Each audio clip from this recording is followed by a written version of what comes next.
Okay, tonight we want to talk about the coronavirus and the effect it's having on all of us worldwide. Masses have pretty much stopped.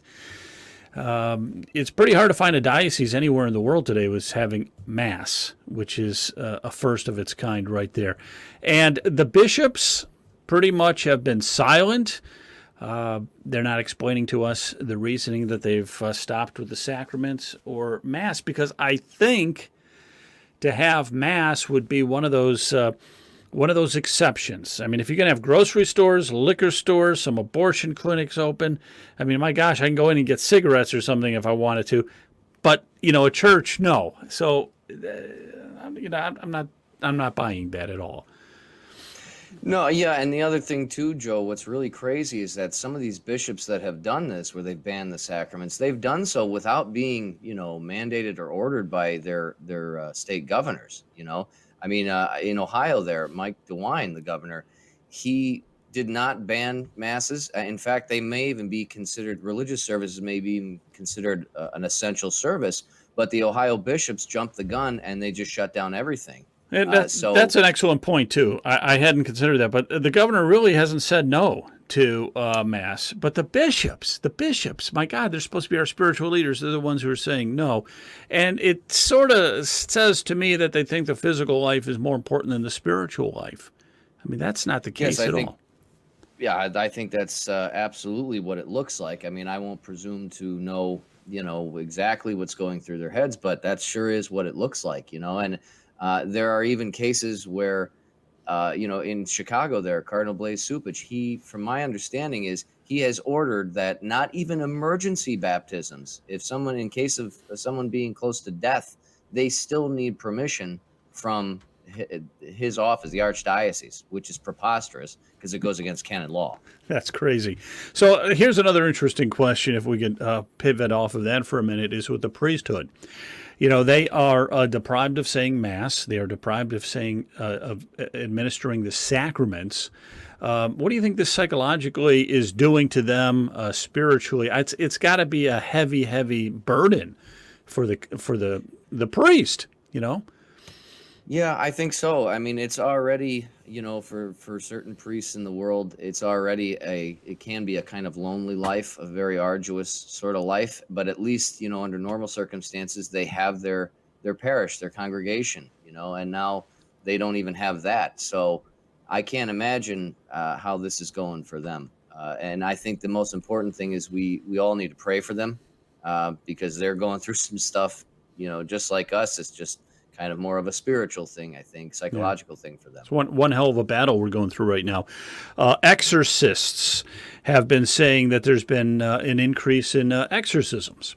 And that just goes without saying. If you take away the very means of binding Satan and the demons with the Eucharist, with the sacraments, with the anointing of the sick, with confession, with all of this, if you just push it aside now for we don't know for how long, it creates an opportunity for the devil. Absolutely. Spiritually speaking, he is going to go gun ho now because, it's wide open territory.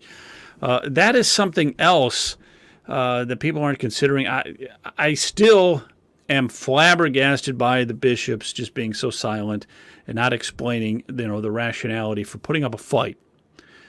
Here in Ohio, they could be doing masses. I mean, they really could be. So what is it? They're afraid they're going to get sued, or is there going to be some kind of a lawsuit or something? Let me ask you this question. Are we, or let's put it this way, is the coronavirus a chastisement from God? Absolutely, it is, without question. I mean, you don't have to be a theologian or a canonist or a priest to see that. Of course, it's a chastisement. I mean, back in October, we had open idol worship in the Vatican. I mean, people, there's videos of it. People bowing down before these pagan images, Pachamama. And look, I mean, the Bible, both certainly in the Old Testament, is replete with examples of uh, one of the easiest ways to antagonize God is to engage in, pagan or idol worship. I mean, look at, I think it's Exodus 32. Moses is up on the mountain there with God, and the people begin to engage in idol worship. God is literally ready to destroy them, wipe them all out, and start over with Moses. So this is really if you want to make him mad, this is really a good way to do it. So, One thing you you know, do not want to do is get God on the wrong side. It's the first commandment, for crying out loud. You're not going to have strange gods before me. So the absolute first commandment, and you are so right. There is nothing that God demands more than that we worship and respect him. And boy, we're opening a can of worms there. Let me say, as far as the chastisements, everything I know, do you think with the book of Daniel, and I think we touched on this once before, the chapter 12 and chapter, I think, 8 talks about the daily sacrifice being abolished. And then 3.5 years later, we have the second coming of Christ. Could we be living right now in the book of Daniel? well, it's certainly possible. I mean, I'm not I don't claim to be a prophet. I don't practice Santeria. I don't have no crystal ball. But it's definitely a possibility. I would tend to lean towards, I think maybe this is a warm up, maybe this is a foretaste, because right now I'm assuming that the coronavirus, all this stuff will end. So that would lead me to believe that maybe this is just kind of a sneak peek of what will come in those times. But again, it's certainly possible. Maybe it is the book of Daniel right now. Yeah. I guess there's no way for us to really know. Hey, Bill, let's just wrap it up on maybe a positive note, if we could, right now. Some of the more positive things that may have happened from the coronavirus. So, is there anything good that's come from it, do you think? Oh, there's tons of good stuff. I mean, there are, we've spoken before, Joe, about not only the Amazonian Synod, but there was the German Synod that was going on, and to my knowledge, that's kind of been put on hold because of social distancing. That's a good thing. There was a global education pact coming up in May at the Vatican, where Pope Francis is pushing a quote unquote new humanism. That's at least been pushed back to October. So that's good. And then really kind of around, well, I won't say around the world, but at least in the States, there are many places where abortion mills have been ordered to stop, at least for the time being. So it's children that would have otherwise been butchered, at least are granted some sort of a reprieve. The drag queen story hour stuff, to my knowledge, has ceased. So children are no longer being poisoned with that kind of stuff. There are, at least the last I heard, it's a little bit outdated news, but at last I heard, there's at least 170 Pride events around the world that have either been canceled or indefinitely suspended, pushed back. That's a good thing.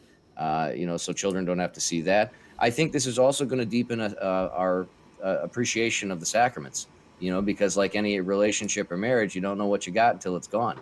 Absolutely. And I think right now we're beginning to realize what we had and how valuable it was. I got to tell you something. This is Holy Week coming up. I forgot today was Friday. I forgot I couldn't eat meat. I had some meat today. I'm going to confess it right now, even though there's no confession for me to go to. But that's the problem. We're not going to Mass on Sunday.